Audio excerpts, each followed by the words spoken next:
धनु एस्ट्रो के दर्शकों जरा ध्यान से सुनिए। अगर आपको ऐसा लगता है कि भगवान ने आपकी सुननी बंद कर दी है, आपकी कोई बात भगवान सुनते ही नहीं है, आपके दुख तकलीफ भगवान को दिखते ही नहीं है, तो एक बार इस उपाय को करके देख लो।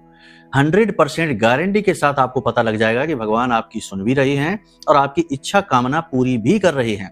ठीक है, प्रामाणिकता के साथ पता चलेगा। देखो, किसी से भी जब हम जुड़ना चाहते हैं, कोई शक्ति से जुड़ना चाहते हैं, तो उसके कुछ नियम होते हैं। जैसे किसी बड़े उच्च अधिकारी से अगर हम मिलना चाहेंगे तो ऐसे ही नहीं मिल जाएंगे कि सीधे धड़धड़ाते हुए चले गए, उसके सामने खड़े हो गए, नहीं, उसके भी नियम हैं। तो हर एक कार्य को करने के नियम होते हैं, तो आपको नियम पता होने चाहिए। नहीं पता है तो फिर उपाय क्रियाओं के माध्यम से तो फिर काम बनते ही हैं। तो आपको ये उपाय हम बताते हैं, इसे ध्यान से सुनिए, करके देखिए, आपको पहले दिन ही प्रमाण मिलेगा। ठीक है, बाकी अपनी कुंडली का भी आकलन करा लीजिए, क्योंकि कुंडली के पाप ग्रह योग भी कभी कभी जीवन को नरक बना देते हैं और उनसे मुक्ति प्राप्त करना बहुत ज्यादा आवश्यक होता है एक सुखी और शांतिपूर्ण जीवन के लिए।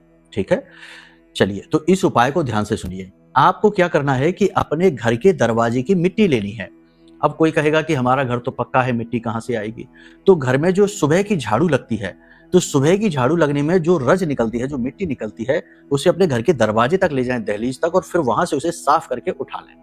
उसमें आप तुलसी मैया की जड़ की थोड़ी सी मिट्टी मिलाएं, थोड़ी सी हल्दी, थोड़ा सा केसर और थोड़ा सा चंदन, सफेद चंदन मिलाएं। अब यह एक लेप जैसा बन गया है। ठीक है, थोड़ा सा गंगा जल भी इसमें डाल दें और थोड़ा सा इसमें गुलाब का इत्र भी डाल दें। अब यह एक लेप जैसा बन गया है। अब इसे मिट्टी के किसी भी दीपक पर अच्छी तरीके से चारों तरफ लगाइए। ठीक है, इसके बाद तुलसी मैया की जो सूखी लकड़ियां होती हैं, वे लकड़ियां ले लीजिए। पहले सूख गई हो कोई, या फिर अभी जो पौधा लगा है उसमें देखो कुछ लकड़ी सूखी हो, सूखी लकड़ियां ले लीजिए और उसके ऊपर कलावा, सूती कलावा लपेटकर उन्हें घी में डुबा दीजिए।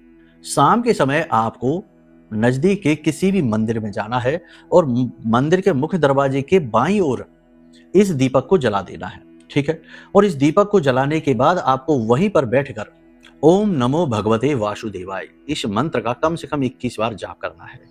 उस जलते हुए दीपक में आप थोड़ा सा कुमकुम यदि डाल देंगे तो आपको असीमित धन लाभ होगा।